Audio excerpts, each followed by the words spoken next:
ಕೇಳುವವನು ನಾನಿಲ್ಲವೇ? ನೀವು ವಿಷ್ಣು ಅಲ್ಲವೇ? ಹೌದಪ್ಪ. ಯಾಕೆ ವಸಂತ, ನನ್ನ ಗುರುತು ನಿನಗೆ ಸಿಗಲಿಲ್ಲವೇ? ಛೇ, ಹಾಗೇನಿಲ್ಲ. ಗುರುತು ಸಿಕ್ಕಿದ್ದಕ್ಕಲ್ಲವೇ ನಿನ್ನನ್ನು ಮಾತನಾಡಿಸಿದ್ದು. ಏನು ಸಮಾಜ ಸುಧಾರಣೆ ಮಾಡುತ್ತೇನೆ, ಸಮಾಜ ಸುಧಾರಿಸ್ತೇನೆ ಎಂದು ಹೇಳಿ ಈ ರೀತಿ ನಿಂತಿರೋ ನೋಡಿ ನಾನು ಗಾಬರಿಯಾದೆ ಅಷ್ಟೇ. ಹೇಗೆ ನಡೀತಿದೆ ನಿನ್ನ ಸಮಾಜ ಸೇವೆ ಕೆಲಸ? ಚೆನ್ನಾಗಿ ನಡೀತಿದೆ. ಒಂದೊಂದು ಸಾರಿ ಕುಂಟುತ್ತದೆ, ಒಂದೊಂದು ಸಾರಿ ಓಡುತ್ತಿದೆ. ನನ್ನ ವಿಷಯ ಹಾಗಿರಲಿ, ಈಗ ನೀನೇನು ಮಾಡ್ತೀವ್ಯಾ? ಹೇಗಿದೀಯಾ? ನಾನೀಗ ಡಾಕ್ಟರ್ ಆಗಿದ್ದೇನೆ. ಏನು ನಿನ್ನ ಹಾಗೆ ಅಲ್ಲದಿದ್ದರೂ ಸ್ವಲ್ಪ ಹಣ ಪಡೆದು ಸಮಾಜ ಸೇವೆ ಮಾಡುತ್ತಿರುವೆ ಅಷ್ಟೇ. ಒಟ್ಟಾರೆ ಸಮಾಜ ಸೇವೆಯಲ್ಲಿ ತೊಡಗಿರುವಲ್ಲ, ಅಷ್ಟೇ ಸಾಕು. ಹೌದು ಗೆಳೆಯ, ಕಾಲೇಜು ಮೇಲೆ ಈ ಕುಚಲನು ನೆನಪಾಗಿಲ್ಲ ನಿನಗೆ? ಕುಚೇಲ ಯಾರವನು? ಮತ್ತಾರಪ್ಪ, ನಾನೇ ಕುಚಲ, ನೀನೇ ಕೃಷ್ಣನಲ್ಲವೇ? ಛೇ, ಹೀಗೇಕೆ ಹೇಳ್ತಿರುವೆ? ಇನ್ನೇನು ಹೇಳಲಿ ಫ್ರೆಂಡ್, ಹಣವಿದ್ದವ ನೀನು ಓದಿ ಡಾಕ್ಟರ್ ಆದೆ, ಏನು ಇಲ್ಲದವ ನಾನು ಇಂದು ಬೀದಿ ಪಾಲಾದೆ. ಹೀಗೇಕೆ ಹೇಳ್ತಿರುವೆ ವಿಷ್ಣು? ನಿನ್ನ ಬುದ್ಧಿಗೆ ತಕ್ಕ ಹಾಗೆ ನೀನು ಸಮಾಜ ಸೇವಕನಾದೆ, ನನ್ನ ಯೋಗ್ಯತೆಗೆ ತಕ್ಕ ಹಾಗೆ ನಾನು ಡಾಕ್ಟರ್ನಾದೆ. ನೋಡಿದೀಯಾ? ಯೋಗ್ಯತೆ, ಅರ್ಹತೆ, ಬುದ್ಧಿವಂತಿಕೆ ಇವೆಲ್ಲವೂ ಬೇರೆ ಬೇರೆ. ನನ್ನ ವಿಷಯ ಹಾಗಿರಲಿ, ಎಲ್ಲಿಗೆ ಬಂತು ನಿನ್ನ ಪ್ರೀತಿಯ ವಿಷಯ? ಮುಂದುವರಿಯುತ್ತದೆ. ಇಂದು ಸ್ವಲ್ಪ ದಿನದಲ್ಲೇ ನಮ್ಮ ಮದುವೆ. ನಾನು ಅವಳನ್ನು ಭೇಟಿಯಾಗಲೆಂದು ಇಲ್ಲಿಗೆ ಬಂದೆ. ಓಹೋ, ಹಾಗಾದರೆ ಈಗೇನು ಮಾಡ್ತಳು? ವಿದ್ಯಾಭ್ಯಾಸವೇನಾಯಿತು? ಇಲ್ಲ ಗೆಳೆಯ, ಅವಳು ತನ್ನ ವಿದ್ಯಾಭ್ಯಾಸ ಮುಂದುವರಿಸಲಿಲ್ಲ. ಮಧ್ಯದಂತೆಯೇ ಓದುವುದನ್ನು ಕೈಬಿಟ್ಟಳು. ಓದಬೇಕೆಂಬ ಆಸೆ ಸಾಕಷ್ಟಿದ್ದರೂ ಅವಳ ತಾಯಿ ತೀರಿದ ಮೇಲೆ ಅವಳ ಮನೆಯ ಕಷ್ಟ ಕಾರ್ಪಣ್ಯಕ್ಕಾಗಿ ಅವಳ ವಿದ್ಯಾಭ್ಯಾಸ ಬಲಿ ಕೊಡಬೇಕಾಗಿದೆ ಗೆಳೆಯ. ಹೋಗಲಿ ಬಿಡು ವಸಂತ, ಈಗ ಆದದ್ದಾದ್ರೂ ಏನು? ಮದುವೆ ಆದ ನಂತರ ಓದಲು ಹೇಳು, ಅದೆಲ್ಲವೂ ಸರಿ ಹೋಗುತ್ತದೆ. ವಸಂತ, ನನಗೆ ಸಮಯವಾಯಿತು, ನಾನಿನ್ನು ಬರುತ್ತೇನೋ? ಅರೆ ಇರೋ, ಅವಳು ಬರ್ತಾಳೆ, ಮಾತನಾಡಿಸಿಕೊಂಡು ಹೋಗುವಂತೆ. ಇಲ್ಲ ವಸಂತ, ನನಗೆ ಕೆಲಸವಿದೆ. ಅದು ಅಲ್ಲದೆ ಮತ್ತೆ ಯಾವಾಗಲಾದ್ರೂ ಮಾತನಾಡಿಸುವೆ ಅಂತೆ. ಅದು ಅಲ್ಲದೆ ಸೂಪುಲಿಗೆ ಕರಡಿಗೇನು ಕೆಲಸ?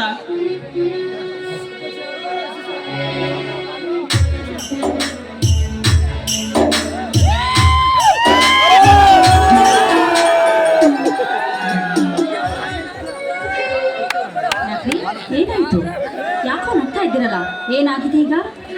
ಏನಿಲ್ಲ, ವಿಷ್ಣು ಅವನು ಶಿವಪೂಜೆ ಅಂತೆ ಕರಡಿ ಅಂತೆ.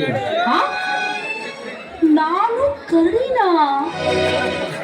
ನಾನು ಹೇಳ್ತೀನಿ ನಿನಗಲ್ಲ ಕಡೆ, ಆ ವಿಷ್ಣು ಹಾಗೆ ಹೇಳಿದ, ಅದಕ್ಕೆ.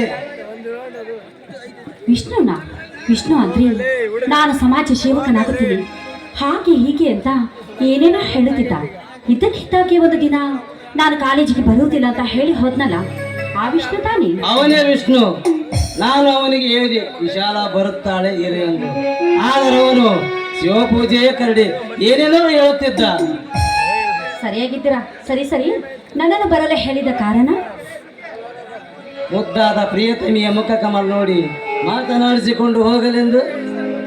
ನೋಡಿದ್ದಾಯ್ತಲ್ಲ, ತಾವೇನ ಹೊರಡಬಹುದು. ಹಾಗಂತೀಯ? ಹಾಗಾದರೆ ನಾವು ಹೋಗಲೇ? ಸರಿ. ಅಯ್ಯೋ ಶಿವನೇ, ಹೆಣ್ಣಿನ ಅಂತರಂಗದ ಮಹಿಮೆ ತಿಳಿಯು ತುಂಬಾ ಕಷ್ಟ. ವಿಶಾಲ, ಕಲಿತವಳಿಗಿಂತ ನರಿತವಳ ಮೇಲಂತೆ. ಈ ನಿಮ್ಮ ಮನದ ಬಯಕೆ ಏನು ಅಂತ ನನಗೆ ಅರ್ಥವಾಯಿತು. ನಾನು ಹುಟ್ಟಿರುವುದೇ ನಿಮಗೋಸ್ಕರ ಎಂದಾಗ ಈ ಪ್ರೇಯಸ್ಸನ ಹತ್ತಿರ ಕರೆದು ಒಂದು ಸಿಹಿ ಮುಟ್ಟನ್ನು ಕೊಡಬಾರದು? ಅದಕ್ಕೇನಂತೆ, ನಾನು ರೆಡಿ. ವಿಶಾಲ, ನೋಡಲ್ಲಿ ಆ ನವಿಲುಗಳಲ್ಲಿ ಸಂಜೆ ಹೊತ್ತಿನ ಮೈದಂಬಿಕೊಂಡು ಹೇಗೆ ಕುಣಿಯುತ್ತೇವೆ. ನೋಡಲ್ಲಿ ಆ ಮೋಡಗಳು ಕಪ್ಪು ಬಣ್ಣಕ್ಕೆ ತಿರುಗಿ ಪ್ರೇಮಿಗಳಿಗೋಸ್ಕರ ಹೂವಿನಂತೆ ಒಂದೊಂದೇ ಹೇಗೆ ತಿಳಿದಿದ್ದಾನೆ. ಅವನಿಗೊಂದು ಥ್ಯಾಂಕ್ಸ್. ಹೌದು ಪ್ರೇಕರ, ಅದು ಅಲ್ಲಿ ನೋಡಿ, ಆ ಮರದಲ್ಲಿ ಗಿಳಿಗಳೆರಡು ನನಗೆ ನೀನು, ನಿನಗೆ ನಾನು ಅಂತ ಒಂದಕ್ಕೊಂದು ಪಿಸುಗುಟ್ಟುತ್ತಾ ಹಾಡುತ್ತಾ ಹಾರಾಡುತ್ತಿದೆ. ಆ ಹೊಲ ಗದ್ದೆಗಳಲ್ಲಿ ಹಸಿರನ್ನು ತುಂಬಿಕೊಂಡು ಈ ಪ್ರೇಮಿಗಳನ್ನು ಬಾ ಎಂದು ಕೈ ಮಾಡಿ ಕರೆಯುತ್ತಿದೆ. ಆ ಭೂತಾಯಿಗೆ ನಿಜಕ್ಕೂ ಒಂದು ಥ್ಯಾಂಕ್ಸ್. ಸರಿ, ನೀ ಹೇಳುದು ಸತ್ಯ ವಿಷಯ ಅಲ್ಲ. ಕೇಳಲ್ಲಿ, ಆ ಕೋಗಿಲೆ ಹೇಗೆ ಇಂಪಾಗಿ ಹಾಡುತ್ತಿದೆ ನೋಡು. ಆ ಕೋಗಿಲೆ ಇಂಪಾದ ಹಾಡಿಗೆ ಆ ಗಿಡ ಮರ ಅತ್ಯಂತ ಸುಯ್ ಎಂದು ಹೇಗೆ ತಲೆ ಬೀಸುತ್ತವೆ ಅಲ್ವೇ ಪ್ರಿಯತಮೆ? ಸರಿ ಸರಿ ರೀ ವಸಂತ್, ಇದೇನು ಇದು? ಬರೀ ಮಾತಿನಲ್ಲಿ ಕಾಲ ಕಳೆಯುತ್ತಿರೋ ಅಥವಾ ನಿಮ್ಮ ಪ್ರೇಯಸಿಗೋಸ್ಕರ ಈ ತಂಪಾದ ಗಾಳಿಯಲ್ಲಿ ಇಂಪಾದ ಒಂದು ಹಾಡನ್ನು ಹೇಳ್ಬಹುದಲ್ಲವೇ? ನಾನು ಹಾಡುತ್ತೇನೆ, ನನ್ನ ಹಾಡಿಗೆ ಹೆಜ್ಜೆ ಹಾಕಬೇಕು ತಾನೇ.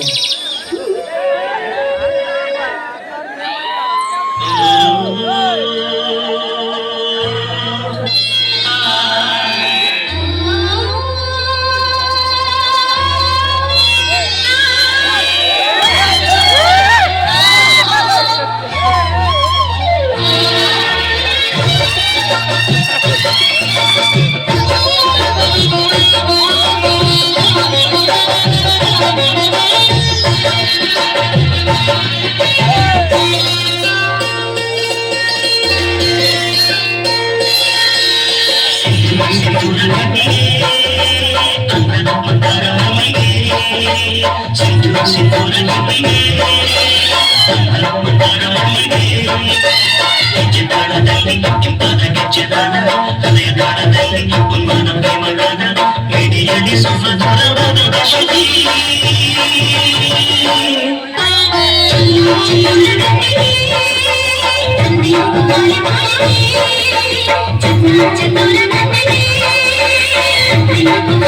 you.